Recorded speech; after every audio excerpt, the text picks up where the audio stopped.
지난주에 이어서 계속되어지는 출애굽기의 말씀을 증거하려고 하는데요. 오늘은 배상의 책임에 대한 말씀을 좀 드리려고 합니다. 지난주에는 제6계명 살인하지 말라라는 시행색칙에 대해서 우리 조목조목 말씀을 통해서 깨달았는데요. 이제 오늘은 제8계명이죠. 제8계명의 기본법인 도둑질하지 말라라는 기본법에 대한 시행세칙에 대한 말씀을 함께 생각을 하려고 합니다. 여러분, 성경을 연구하는 법이죠. 법의 심리학자나 그리고 어떤 법률 전문가들은 성경을 읽을 때마다 또 성경의 법에 관련된 말씀을 볼 때마다 알아낼 때마다 한마디로 말한다면 놀래 자빠질 정도라는 신비로움이 있다라고 그들은 고백을 합니다. 그만큼 이 성경의 법이라고 하는 것이 얼마나 훌륭하고 얼마나 이 성경의 법이 모든 세상의 법으로부터 공급해 주는 그런 매개체가 된다는 것을 보면서 그들은 혀를 찰 정도로 성경의 법에 관련된 부분에 대해서 상당히 감동을 받는 그런 모습들을 보게 된다라고 하는 거죠. 자, 오늘 본문에 보게 되면 본문에 들어가 보자면 오늘 도둑에 대한 관련된 이야기입니다. 도둑질하지 말라. 이 세상에는 도둑놈들이 많아요. 엄청나게 많아요. 도둑놈들이 많아요. 자, 그러면 오늘 본문에 보게 되면 도둑에는 오늘 두 종류의 사람은 좀 소개를 하려고 들었는데, 첫 번째 도둑놈이 있어요. 첫 번째 도둑놈은 고의적으로 남의 소나 양을 훔친 거예요. 그러니까 몰래 훔쳐가가지고 그 양이나 손을 죽이거나 그 죽은 것을 고기를 팔아 넘겼을 때는, 그리고 그 도둑이 걸렸어요. 들켰어. 잡혔어. 그럼 잡히면 판결을 내릴 때 그 도둑놈을 어떤 배상을 판결을 내리냐를 할 때 그 배상에 대한 이야기를 오늘 말씀하고 있는데, 그러면 22장 1절을 보겠습니다. 자, 보겠습니다. 사람이 소나 양을 도둑질하여 잡거나 팔면, 아까 소개해드린 것처럼요, 그 소 한 마리에 몇 마리를 배상하라는 거예요? 5마리를 배상한다는 거예요. 그 다음에 양을, 만약에 양 한 마리를 훔쳐갔단 말이에요. 양 한 마리 훔쳐가면 몇 배를 배상하라는 거예요? 4배. 그럼 소를 훔쳐가면 소에 대한 배상은 5배. 그 도둑놈이 갚아야 되는 거예요. 그 다음에 양을 훔쳐가면 양에 대한 배상을 몇 배? 4배로 갚아야 된다라는 것이 오늘 성경에서 나오는 판결의 말씀이라고 볼 수 있다라고 하는 것이죠. 그럼 반문이 생기죠. 반문이 생기는 건 아니 물건 하나 훔쳤으면 물건 하나 훔친 그대로 갚아주면 될 것이지, 아니 왜 4배, 5배로 물으라는, 이거 억울한 거 아니냐라고 이렇게 항변할 수가 있겠죠. 그런데 우리가 알아야 될 것은 바로 뭐냐면, 주인의 물건 하나만 훔친 거겠습니까? 그 도둑놈이 주인의 물건 하나만 훔친 것이 아니라 그 도둑놈은 주인의 마음도 훔친 거예요. 그만큼 주인의 마음도 훔쳤기 때문에 주인은 물건을 하나만 잃어버린 것이 아니라 그 마음도 잃어버린 거기 때문에 잃어버린 사람에게는 그만큼 상처를 받은 거예요. 속이 상한 거예요. 그래서 잠을 못 잔 거예요. 그러다 보니까 그래서 하나님께서 이 도둑 맞은 주인이 정신적인 피해, 물질적인 피해를 다 감안해서 적용해가지고 4배, 5배로 배상하라는 그런 판결이 성경에서 나오는 말씀이다라고 볼 수 있다라고 하는 거죠. 더 중요한 것은 파급 효과라는 게 있습니다. 파급 효과는 예를 든다면 이겁니다. 바로 중요한 약속이 있는데 약속 장소를 가기 위해서 택시를 타려고 하니까 지갑에 5만 원권이 들었던 지갑을 누가 훔쳐가 버린 거예요. 그러다 보니까 어떤 일이 벌어집니까? 이 사람은 단순히 5만 원만 도둑맞은 것이 아니라 그 도둑맞은 것 때문에 거기에 막대한 피해가 발생이 됐다라고 하는 겁니다. 그래서 결국 어떻습니까? 결국 이 도둑맞음으로 택시를 탈 수가 없었고, 또한 약속된 장소에 도착하지를 못했고, 그리고 또한 거기서 만나기로 한 중요한 사람과 만나지 못함으로 말미암아 신용이 잃어버린 거예요. 그래서 거기에 따라서 엄청난 손해를 보고 물질적 손해를 보고 사업적 손해를 보게 되는 이런 사례가 발생이 된다라는 거죠. 자, 그렇다고 한다면 범인이 그것 때문에 발생하는 상한 마음, 거기다 손해된 손해, 물질적 손해, 이런 것들을 다 뭘 말하니 이 파급 효과로 인정을 해서 바로 성경은 뭡니까? 그 주인에게 그놈의 도둑놈은 어떻게 하라는 거예요? 4배, 5배로 배상하라는 것입니다. 이걸 가지고 이 법률 용어로 만다면 가중처벌이다라는 말입니다. 그래서 여러분 4배 아니면 5배로 바로 배상하라는 것이 성경에서 나오는 하나님의 말씀이다라고 하는 것입니다. 그렇다면 자, 왜 양은 4배고 소는 몇 배? 5배냐는 거예요. 아니, 양하고 소는 같은 짐승이고, 그런데 왜 훔쳐갔는데 배상을 할 때 왜 양은 4배로 배상을 하고 소는 왜 5배로 배상하냐 라고 이렇게 얘기할 수 있잖아요. 그런데 일반적인 배상은 4배가 맞습니다. 그런데 소는 달라요. 소는 새끼만 나는 게 아니잖아요. 새끼만 나는 것이 아니라 지금 오늘날은 농기계가 다 이렇게 이 밭을 갈고 막 그랬잖아요. 우리가 어린 시절에는요, 밭 갈을 때 으랴 막 밭을 갈고 이 밭도랑을 깔고 막 이렇게 해서 밭을 갈았단 말이에요. 그리고 워 이게 흥분하지 마시고 워 했단 말이에요. 그때 당시는 우리 어린 시절에는 전부 다 밭을 갈거나 일을 터해서 일을 하는 이 일들이 뭘 의존을 하냐면 소를 의존했습니다. 그래서 일꾼 소는 바로 소일거리 뭐 이렇게 그건 아니죠. 그건 관계없나. 큰일 날 뻔했습니다. 그러니까 이 옛날에는 전부 다 소가 일을 했어요. 그래서 주인의 입장에서 볼 때는 여러분 일을 해야 되는데 일을 못함에 까닭에 거기에 손실이 어마어마하게 많이 발생이 된다라고 해요. 그러니까 소가 없어지는 그 동안에 아까도 말씀드렸지만 일을 하지 못함으로 말미암아 이런 것까지 다 생각해서 감안해서 바로 양보다는 소를 5배로 더 물렸다. 그러니까 이 법률가들이 성경을 연구하는 법률가들이 이 성경을 이 법에 관련된 이야기를 놓으면 혀를 차고 놀래 자빠질 정도로의 정확하고 바로 형평성 있는 진리의 말씀의 법으로 우리에게 통로와 매개체로 보여주는 이 말씀들이라는 것을 보게 된다라고 하는 거죠. 지금까지 첫 번째 도둑놈에 대해서 얘기했어요. 첫 번째 도둑놈이 뭘 훔쳐갔다고? 양과 소를 훔쳐갔어. 걸렸어. 그러면 이 도둑놈에게 몇 배 배상한다고? 양은 4배, 소는 5배로 배상한다. 우리 주일학교 이해됐어? 역시 선생님들이 끄떡거렸다고 애들은 깜짝도 안 하네요. 자, 이게 첫 번째 도둑놈이에요. 그래서 이랬을 때는 정신적인 피해, 파급 효과에 따라서 뭐예요? 4배나 5배 정도 이상의 배상을 하는 것이 성경적 판결이다라고 말하고 하는 겁니다. 그럼 두 번째는 도둑놈에겐 도둑놈이야. 그래서 첫 번째 도둑놈처럼 소나 낙이나 양을 훔쳐갔어. 그런데 이 도둑놈이 훔쳐간 것을 그대로 집안에다 둔 거야. 자, 그래서 걸렸어. 들켰어. 잡혔어. 그럴 때는 이 두 번째 이 도둑놈은 어떤 배상을 해야 될 것이냐라는 말씀이 나오는데 여기 4절 보겠습니다. 4절. 4절에 뭐라고 나옵니까? 도둑질한 것이 아직 뭐예요? 살아있는 거예요. 팔지도 않고 그 손에 있으면, 도둑질한 것이 살아있고 그의 손에 있으면 소나 낙이나 양을 막론하고 몇 절? 갑절을 배상할지니라. 2배로 배상하라는 거예요. 그러면 앞에서는 4배인데 지금은 왜 2배냐라고 이렇게 2배를 배상하라고 말하느냐라고 얘기했었잖아요. 자, 그러면 여기서 두 번째 도둑놈은 바로 훔친 소나 양을 보면서 이걸 죽일까 말까 팔까 말까, 그래서 어쩔 줄 모르는 거예요. 일단 훔쳐놨는데, 훔치긴 훔쳤는데 이걸 어떻게 해야 될지 모르는 거예요. 그대로 두고 있는 거예요. 그래가지고 이 도둑놈은 첫 번째 도둑놈보다도 실질적으로 양심적이다라고 하는 겁니다. 양심적이에요.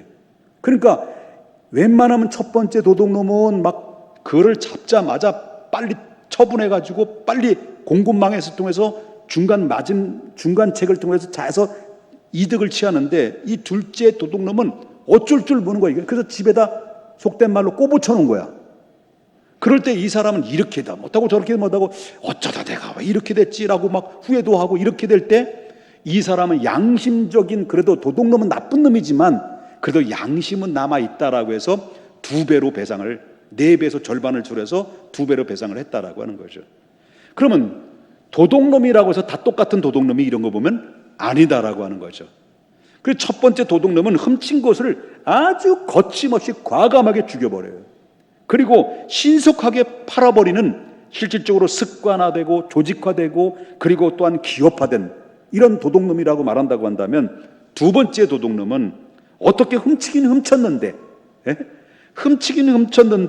훔친 물건에 대해서 이러지도 못하고 저러지도 못하고 쩔쩔쩔 매는 거예요.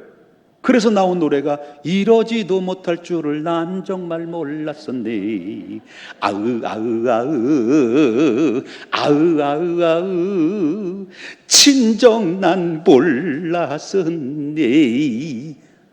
내가 트로트 유튜버 좀 하려고 그래요. 어떻게 괜찮게 나가겠어요? 이러지도 못하고 저러지도 못하는 거예요. 그러다가 걸린 거야. 걸린 거예요. 그럴 때 법률 용어로 말하자면, 앞에 소개된 이 도둑놈을 뭐라고 말하냐면 누범, 그 다음에 조직범이라고 말한다면, 후에 소개해드린 두 번째 도둑놈은 초범, 단순범이라고 해요. 여러분 단순범, 초범 이런 소리 많이 들었잖아요. 단순범이라고 얘기해요.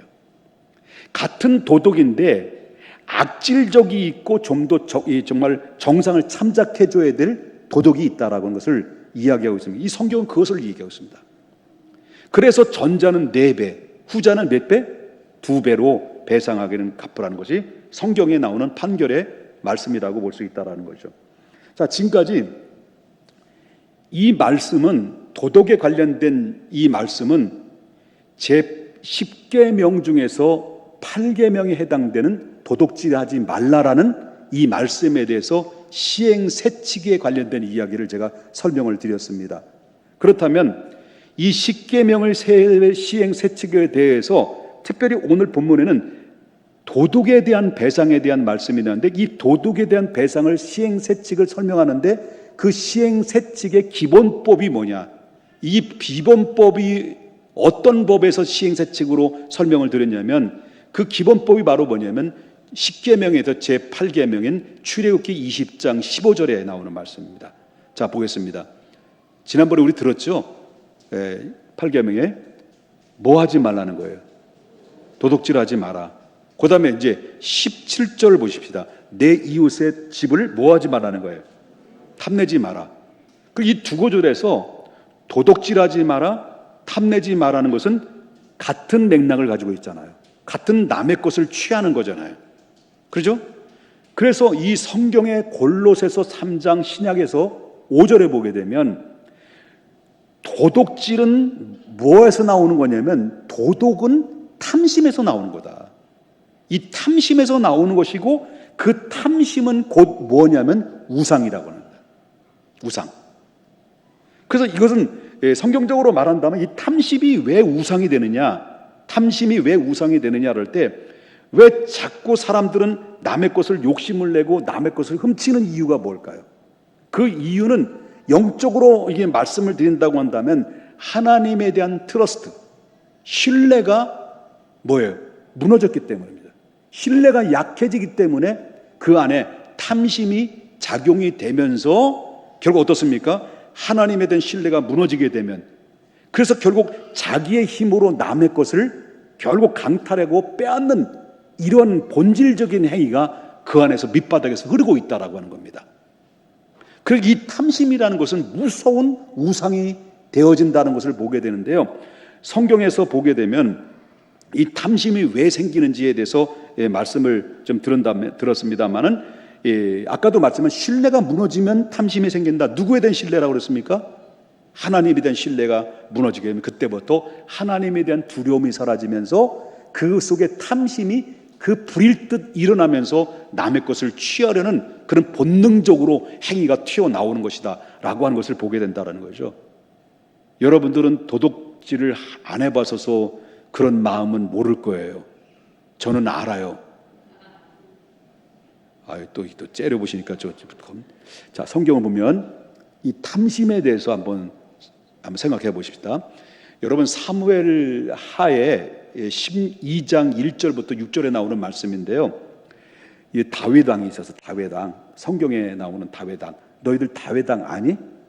다윗 왕. 다윗 왕이 있었는데 다윗 왕은 평상시에 아주 훌륭한 왕이잖아. 훌륭한 왕인데 다윗 왕은 평상시에 전쟁이 나면 다윗 왕이 먼저 앞에 서 가지고 선두 쥐일러 가지고 나를 따르라 하면 예 하고 따랐단 말이에요. 그래가 전쟁에서 막 짱짱짱 푹 짱짱짱 푹 해가지고 다윗이 막 갈 때마다 모든 나라들을 물리쳐 가지고 다윗에 의해서 이스라엘 나라가 엄청난 강한 나라가 됐어요. 강대국이 된 거야. 그러니까 어느 정도 나라가 강대국이 되고 나라가 든든하고 태평성대를 누리니까 아니 이 다윗이 잠깐 하나님에 대한 신뢰가 희석되기 시작하면서 희미해지기 시작하면서 하나님에 대한 두려움, 하나님의 의존도가 사라지기 시작했어요. 그러다가 전쟁이 어느 날 있었는데 전쟁이 임할 때 왕이시여 지금 블레셋 나라와 지금 전쟁이 임하는데 어떻게 할까요? 그래 너희들끼리 가 했다는 거예요. 그날따라.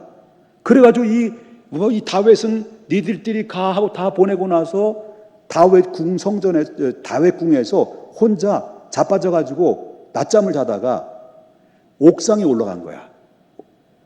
다윗 왕궁 옥상에 올라가서 이렇게 바람을 쐬고 그대 이름은 바람 하면서 막 바람 쐬고 있다가 옥상에서 딱 밑을 쫙 내다보니까 아니 글쎄 예쁜 여자가 그 밑에서 목욕하는 것을 본 거야. 그러니까 이 탐심으로 가득한 이 다윗이 하나님도 두려움이 없어지고 하나님 의존도 사라졌던 다윗이 갑자기 그 목욕하고 있는 그 아름다운 여인을 보면서 눈이 돌아갔어요. 돌아간 거예요. 그래가지고 결국 어때? 헷가닥 해가지고 그래서 몹쓸 짓을 했다는 거예요. 다윗이 그 여인을 데리고 와서 몹쓸 짓을 한 줄을 너희는 깊이 알 필요 없어. 몹쓸 짓을 해가지고 결국 이 여인이 다윗이 그 여인을 몹쓸 짓을 하면서 이 여인을 임신하게 만들었어요. 아기를 갖게 했어요. 그러니까 이 여인은 알고 보니까 부인이 남편이 있는 부인이었어요. 그 남편은 누구냐면 햇사람 우리아인데 전쟁터에 나가서 막 짱짱짱짱 해가지고 싸워가지고 지금 열심히 나라를 위해서 민족을 위해서 생명 걸고 군인으로서 전쟁터에 나가 있는 상태예요.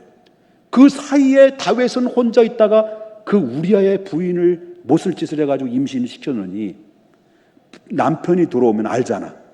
그러니까 이 남편을 죄를 완전 범죄를 위해서 결국 남편을 치열한 전쟁터에 평사보다도 치열한 전쟁터에 앞장서 가지고 결국 그 남편을 죽이고 그 여인을 취한 거예요. 뺏어간 거야. 이런 가운데 있을 때 다윗은 사람들을 속일 수 있을런지 모르지만 하나님은 속일 수 있어요, 없어요? 속일 수 없는 거예요. 하나님이 다 본 거예요. 요거 봐라, 참 기가 막히네 해가지고 그때 당시에 하나님의 사람인 나단 선지자를 불러요. 나단아, 일로 와봐라. 아무리 안 되겠다. 너는 내가 전하고자 하는 말을 다윗에게 찾아가서 이 말을 전하거라. 그래가지고 예, 알겠습니다. 예썰 해가지고 다윗은 이 나단 선지자 하나님의 명령을 받고 다윗에게 찾아갑니다. 다윗에게 나단 선지자는 말합니다. 왕이시여, 왕이시여, 하나님의 이름으로 당신에게 전할 말이 있어요. 그러십니까? 말씀하시옵소서. 한 마을에 부자와 가난한 자가 살았는데 부자는 양도 많고 소도 많고 그리고 또한 송아지도 많고 나귀도 많고 금과 은과 좋은 집도 많은데 가난한 집은 아무것도 없고 그리고 암양 새끼 한 마리를 자기 자식처럼 키우고 있는 것이 고작 그것밖에 없었는데 아니 글쎄 이 부자놈이 손님이 왔다고 손님 대접한다고 했을 때 자기 집에는 양도 많고 소도 많고 그리고 또한 먹을 것도 많은데 자기 집에 있는 모든 것들은 다 내비두고 가난한 집에 들어가서 강제로 그 암양 새끼 자기 자식처럼 키우는 유일하게 한 마리 남은 그 한 마리를 뺏어가지고 죽여가지고 요리를 만들어서 그 주인의 그 손님에게 요리해서 처먹게 했던 이 나쁜 놈이 있었습니다. 이런 놈을 어떻게 했으면 좋겠습니까? 했을 때 다윗은 그 말을 듣고 흥분했을까? 뭐야? 이런 놈이 다 있어! 죄송합니다. 이 주일학교 버전으로 지금 하는 거라 이해해 주세요. 뭐 이런 놈이 다 있어! 그러면서 이 다윗이 흥분을 한 거예요. 어떤 이 부자놈이 가난한 이 백성을 괴롭히는 놈이 다 있어. 내가 당장 이놈을 어떻게 해? 그러면서 사무엘라 12장 5절부터 보겠습니다. 다윗이 뭐라고 얘기했는지. 다윗이 그 사람에게 말미암아 막 노발대발하며 나단에게 이르되 여호와의 살아계심을 두고 맹세하노니 이 일을 행한 그 사람은 마땅히 죽어야 할지니라. 이 불쌍히 여기지 아니하고 이런 일을 행하였으니 이 양의 새끼에 대해서 4배나 갚아야 될 것이니라 하면서 막 흥분을 하고 이 못된 놈 같은 이라고 4가지가 없는 같은 이라고 그러면서 막 흥분을 했을 때 다윗이 지금 그 말을 할 때 그 다윗이 지금 이렇게 흥분하는 것은 곧 자기를 향한 말인 줄을 알고 얘기하는 거예요? 모르고 얘기하는 거예요? 모르고 얘기하는 거예요. 지금 막 흥분을 하고 있을 때 지금 이 하나님이 다윗을 나단을 통해서 지금 전해주고 있는데 자기를 향해서 주시는 말씀인지 모르고 막 흥분하고 이 못된 놈 어제 불쌍한 것을 가져갈 것을 가져가야지 자기 것 다 내비두고 남의 불쌍한 그 하나밖에 없는 가난한 것을 뺏어가 이 뭐에 짠지를 빼먹는 놈 하면서 미안합니다. 자기를 향한 말씀인지 모르고 지금 자기 입으로 그 얘기를 흥분을 한 거예요. 그러나 나단 선지자가 그 다윗에게 뭐라고 얘기해요? 사무엘하 12장 7절에 좀 리얼하게 말한다면 다윗에게 이르되 그 쳐죽일 놈이 바로 당신입니다 라고 이야기했을 때 다윗은 그 소리를 듣고 악 소리도 못 내고 충격을 받아요. 충격을 받고 무너져 버립니다. 그 무너짐 속에서 그는 하나님 앞에 그 이후로 바로 내가 그런 자였군요. 내가 그 가난하고 불쌍한 그 밧세바를 취한 대신 그 하나밖에 없는 그 아내의 남편을 전쟁터에 내보내 죽이게 하고 내가 이런 못된 짓을 했군요 하면서 눈물로 기도하고 눈물로 통곡하며 울면서 회개할 때 그 회개의 절정의 내용이 그는 시편의 말씀을 기록한데 시편 52편에 이렇게 얘기해요. 뭐라고 말하냐면 내가 어머니 태중에서 태어날 때부터 죄악 중에 태어났도다. 자, 다시 한번 보겠습니다. 사무엘하 12장 6절을 보겠습니다. 자, 그는 불쌍히 여기지 아니하고 막 다윗이 흥분한 거예요. 그는 불쌍히 여기지 아니하고 이런 일을 행했으니 그 양의 새끼에 몇 배나? 4배나 갚아주려 할 것이냐. 그럼 다윗은 지금 율법을 알고 있었어요? 모르고 있었어요? 4배라는 말은 여태까지 내가 설명을 통해서 들었잖아요.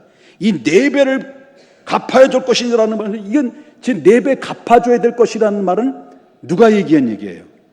나단이 얘기한 거예요? 다윗이 얘기한 거예요? 다윗이 얘기한 거예요. 이해되셨습니까 지금까지? 그건 다윗의 입에서 나온 얘기예요. 그렇다면 4배나 갚아줘야 된다는 이 말은, 이것은 율법이에요. 아까도 얘기했던 말씀, 율법의 시행사칙에 다윗은 알고 있었던 거예요. 그러면 율법대로 그대로 말한다고 한다면 다윗은 뭐예요? 4배로 갚아서 죽어야 돼. 죗값을 치러야 돼. 결국 뭐예요? 결국 4배로 갚고 그대로 말한다면 죽어야 돼. 4배를 갚아줘야 돼. 그런데 하나님께서 자기의 죄를 누에준 거예요. 내가 왜 이랬을까? 내가 왜 이 미친 짓을 했을까? 내가 이 가난하고 연약한 존재를 내 강한 힘으로 찬탈을 하고 취하고 남의 아내를 취했을까?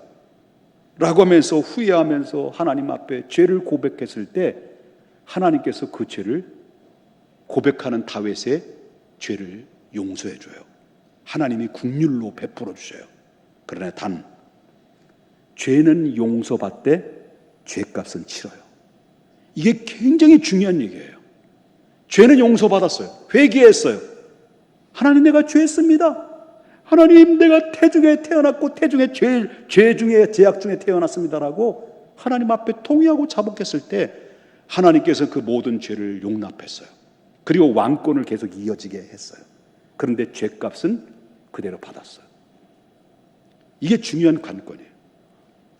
우리가 하나님의 자녀가 됐다고 해서 우리 하나님 앞에 모든 것이 죄를 용서받고 내 행위까지 다 용서를 받았다라고 하는 것은 이건 잘못된 생각이에요. 물론 우리가 구원받는 조건이 다 해결됐어요. 그렇지만 이 다윗만큼은 보면 죄를 용서를 구했지만 죄값은 그대로 치렀다는 것을 보게 되면서 첫 번째 죄값을 치는 과정이 뭐예요?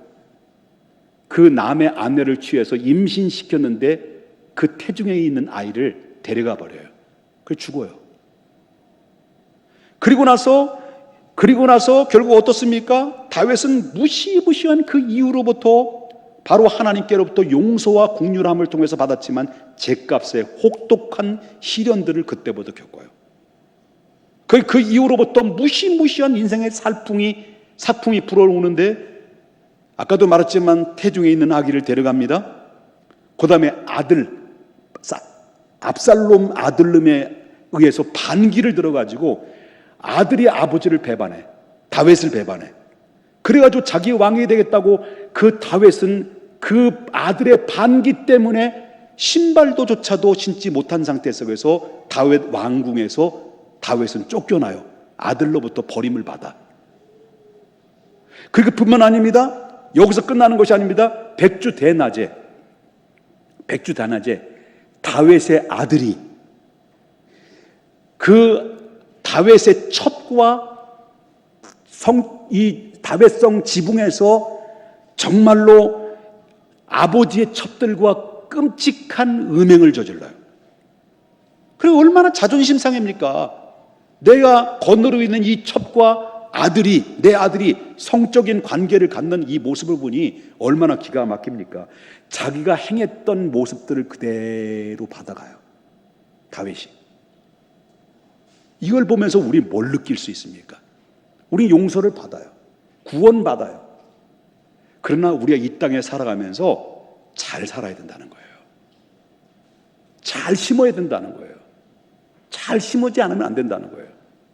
그래서 다윗은 혹독한 죄값을 치르면서 통곡 속에서, 고통 속에서 그런 세월을 보냅니다. 이 시련들을 겪으면서 자기가 느껴집니다. 이 죄악을, 이 모든 죄값을 어떻게 내가 치를 수 있겠느냐. 내 힘으로 안 된다. 내 능력으로 안 된다. 그러면서 그가 깨닫는 것이 있습니다. 나의 모든 죄값을 무엇으로 배상할 수 있나? 배상할 수 있는 능력조차도 없는 나에게 유일하게 배상해 줄 수 있는 유일한 하나님 한 분 긍휼함인데, 그때부터 다윗은 영에 눌려요. 영의 눈이 열리면서 앞으로 장차 오실 예수 그리스도를 기다려요. 그 예수 그리스도를 기다리면서 예수 그리스도로만이 우리의 모든 죄값을 배상해 주시고 우리의 모든 죄와 모든 죽음의 법에서 영혼의 문제와 죽음의 문제까지도 해결해 주실 분은 오직 예수님이라는 것을 바로 희미하게 느껴지면서 깨달아지면서 누굴 기다리냐면 예수님을 기다리는 그 오묘한 진리를 깨닫게 돼요. 그 진리가 깨달은 대로 예수님은 오셨어요. 오셔가지고 이 땅에서 실천적으로 바로 온 인류의 죄값을 예수님 십자가에 올라가셔서 모든 인류의 죄를 전부 다 십자가로 배상을 해주셨어요. 갚아주셨다는 거예요. 다윗은 그것을 깨달았어요.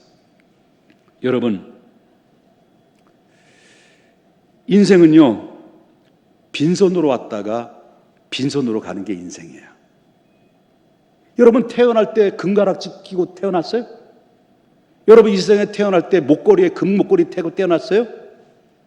여러분, 명품 백 들고 앙아 하고 태어났어요? 그건 아니잖아요. 빈손으로 태어났어요. 알몸으로 태어났어요. 갈 때도 들고 가요? 안 들고 가, 못 들고 가. 빈손으로 가는 거예요. 우리는 빈손으로 왔다 빈손으로 가는 존재예요. 누구도 이거는 피할 수 없는 거예요. 불가항력적인 문제예요. 그러므로 우리는 실천적으로 배상을 할 수 있는 존재인데, 그런데 여러분 보세요.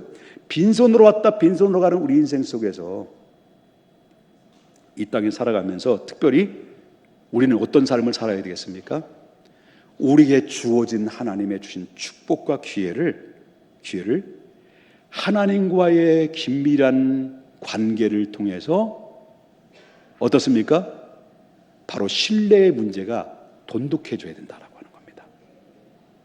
돈독해질 때 비로소 어떻습니까? 정말 하나님이 그와 함께 하시고 그와 함께 축복하시고, 그 다윗은 이 문제를 깨닫고 이 문제 해결된 이후로부터 용서를 받고 그 이후에 다윗은 어떻습니까? 끝까지 태평성대를 누리게 되는 하나님의 은혜를 잊게 됐다라고 하는 것입니다. 믿으시면 아멘 하십시다. 특별히 영적인 문제의 죄값은 마찬가지입니다. 우리는 결국 어떻습니까? 이 죄값은 우리의 힘으로 불가능합니다. 우리가 하나님 앞에 죄로 용서를 받았지만은 우리가 계속해서 남아있는 이 죄값을 치러지는 이 부분까지도 염두에 둔다고 한다면 우리는 하나님 앞에 어떤 마음으로 살아야 됩니까? 우리는 늘 빚진 자의 마음으로 하나님 앞에 살아야 된다라고 하는 것입니다. 여러분, 그렇다면 두 가지입니다. 여러분 지금까지 살아오면서 하나님과의 유기적인 관계와 우리 인간과 인간의 관계 속에서 수평적인 관계를 어떻게 건강하게 살아왔습니까? 우린 도둑질하지 말라고 그랬습니다. 그런데 하나님의 것을 우리는 얼마만큼 도둑질하고 살아왔는지 모릅니다. 하나님 것과 내 것이 있습니다. 하나님이 여러분들에게 빈손으로 왔다 빈손으로 가는 동안에 하나님이 주어진 게 너무 많아요. 물질도 줬습니다. 건강도 줬습니다. 사랑하는 자녀들도 줬습니다. 엄마 아빠도 줬어요. 좋은 친구도 줬어요. 그리고 일용할 양식도 주었어요. 많은 것을 주었어요. 그런데 하나님 것과 내 것이 분명히 정해져 있습니다. 하나님의 시간과 내 시간이 정해져 있습니다. 그렇지만 우리가 살아면서 우리는 하나님의 자녀로서 살아가는데, 하나님의 백성으로 살아가는데, 나는 과연 하나님의 것에 대해서 얼마만큼 욕심을 부리고 하나님의 것을 도둑질하며 살아왔는지를 한 번쯤 생각해 볼 필요성이 있지 않습니까? 하나님께 주신 시간, 물질, 내주신 달란트 땅에 묻어버리고 던져버리고, 이런 여러 가지 모습들이 하나님과 나와의 수평적인 관계에 우리는 혹시라도 신뢰 문제가 금이 가면 하나님 것을 내 것으로 착각하면서 살아가고 감사를 잃어버리고 실종된 삶을 살아가게 되면 그때부터는 나의 삶은 어떻습니까? 어려운 문제가 발생될 수 있는 거예요. 그걸 회복해야 됩니다.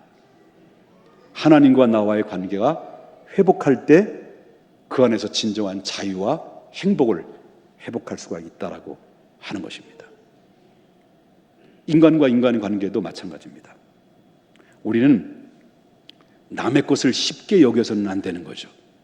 내가 가진 건 많이 있는데 또 갖고 싶어 하고, 남의 것을 내 아내는 예쁜데 내 남편도 멋있는데 아직도 예쁘다는 것을 못 느끼고 남의 여인이 더 이쁘다고 생각하고 거기에 대한 자꾸 그런 마음을 두고 생각을 두고 있다고 한다면 그건 뭐예요? 도둑이에요. 탐심이에요. 이것이 바로 탐심이 자꾸 그런 생각이 들면 들수록 그게 깊어지면 깊어질수록 뭐예요?